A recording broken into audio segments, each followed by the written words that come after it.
नमस्ते, मैं एडवोकेट तन्मय केतकर। हमारे चैनल के अगले वीडियो में आपका स्वागत है।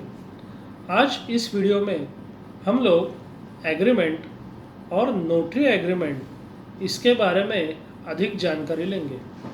आपको तो पता है कि कोई भी अगर आपको प्रॉपर्टी खरीदनी या बेचनी है, या अगर भाड़े पे देनी है, या उसको मॉर्गेज करना है, इन शॉर्ट अगर आपको किसी भी प्रॉपर्टी के बारे में कोई भी अगर व्यवहार करना है तो उस व्यवहार के लिए एक एग्रीमेंट होना अत्यंत ज़रूरी है। और एग्रीमेंट में आजकल मैं देख रहा हूँ कि दो मुख्य तरह के एग्रीमेंट किए जाते हैं। एक होते हैं नोटरी एग्रीमेंट और दूसरे होते हैं रजिस्टर्ड एग्रीमेंट। तो इन दोनों में फ़र्क क्या है? क्या नोटरी एग्रीमेंट रजिस्टर्ड एग्रीमेंट दोनों एक ही है? अगर एक ही है तो फिर नोटरी और रजिस्ट्रेशन ऐसी दो अलग अलग व्यवस्थाएं क्यों है?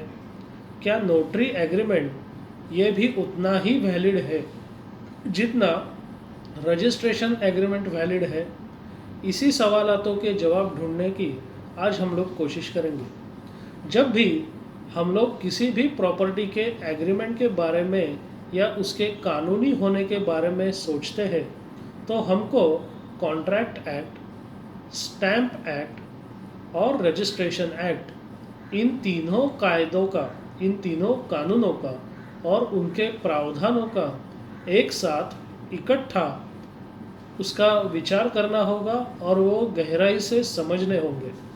कॉन्ट्रैक्ट एक्ट, स्टैम्प एक्ट और रजिस्ट्रेशन एक्ट, इन तीनों को अगर हम इकट्ठा समझें तो उसका निष्कर्ष यही आता है कि किसी भी प्रॉपर्टी का एग्रीमेंट तभी वैलिड होगा अगर उस पर ज़रूरी स्टैम्प ड्यूटी भरी जाए और उसका रजिस्ट्रेशन किया जाए।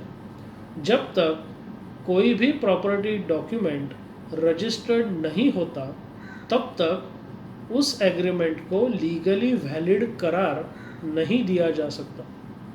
ऐसा होते हुए भी कई लोग अपना एग्रीमेंट सिर्फ नोटरी करवा रहे हैं। तो ये नोटरी का असल में क्या चक्कर है?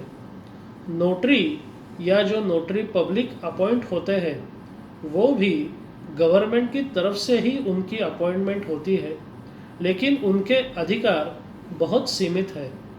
कोई भी नोटरी पब्लिक सिर्फ उसको इतना ही अधिकार है कि वो बता सके कि किसी करार पे या किसी एग्रीमेंट पे उन लोगों ने उसके सामने दस्तखत किए हैं।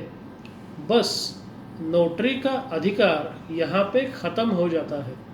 एक नोटरी इसके आगे उस एग्रीमेंट के बारे में कुछ भी नहीं कर सकता। संभवतः यह चीज़ बहुत से लोगों को मालूम नहीं है।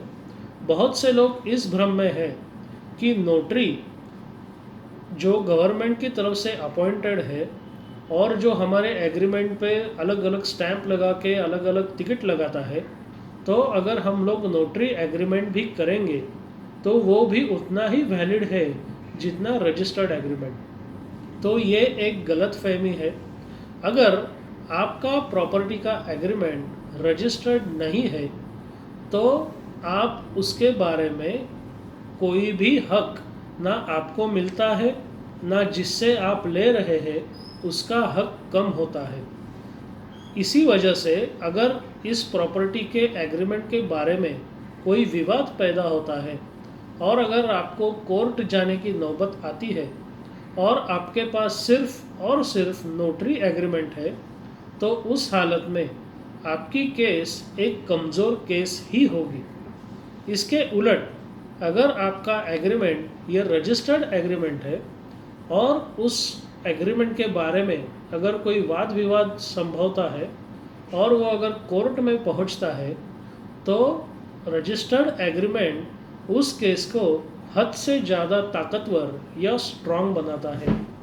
इन शॉर्ट, हमको ये समझना चाहिए कि कोई भी कुछ भी कहे, अगर हमारा एग्रीमेंट रजिस्टर्ड नहीं है तो वो एग्रीमेंट कानूनी या कानून की नज़र में वैलिड नहीं है।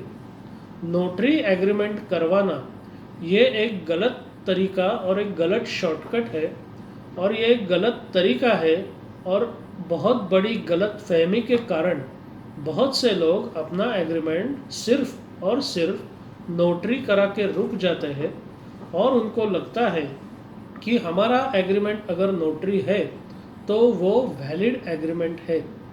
कृपा करके आप इस गलत फहमी से बचिए। नोटरी एग्रीमेंट एग्रीमेंट ज़रूर होता है, लेकिन contract act, stamp act, registration act, इनकी नज़रिए से अगर आप देखें तो वो नोटरी एग्रीमेंट कतई वैलिड नहीं होता। आज हमने नोटरी एग्रीमेंट और उसके वैलिडिटी के बारे में महत्वपूर्ण जानकारी ली। आपको ये वीडियो कैसा लगा ये अवश्य बताइए, और ऐसे ही महत्वपूर्ण और जानकारीपूर्ण वीडियो देखने के लिए हमारे चैनल को सब्सक्राइब कीजिए। धन्यवाद।